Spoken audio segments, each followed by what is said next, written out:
کسی کے پاس بڑا مجمع ہے اور اس کی تمام دکانیں کرائے پر دی ہوئی ہیں تو اس کی زکوٰۃ کس طرح نکالنا چاہیے؟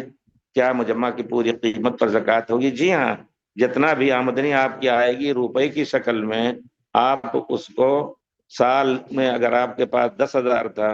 اور آپ نے رمضان میں نکالنے کا ہر سال عادت بنائی ہے، تو رمضان میں وہی بڑھ کر کے آپ کو 2 لاکھ 4 لاکھ ہو گئی، تو سب کی گویا حولان حول ہو گیا، یعنی سب کی سال گزر چکا، آپ اس کو نکال کر کے حساب کر کے 2.5 سال کے حساب سے آپ نکالیں گے، ضرور دیں گے، یہ نہیں جی بچ گیا یا ظاہر بات ہے، خرچ ہو گیا تو کہاں سے آپ حساب کریں گے؟ اکاؤنٹ کرنے کے لیے پیسہ آپ کے پاس ہے، آپ نے خرچ کر دیا، کچھ ضروری سامان خرید لیا، زکوٰۃ نکالنے سے نہ نکالیں کہ جلدی خرید لیں کہیں ہمیں زکوٰۃ نہ، یہ بھی نیت بری ہو جائے گی۔ لیکن نہ،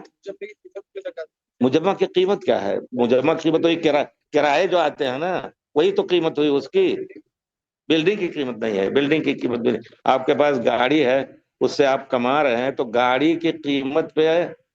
گاڑی کی قیمت پہ نہیں ہے زکوٰۃ، جو نفع آپ گاڑی کی قیمت پہ کرایہ جتنا اٹھائیں گے اس پر ہے۔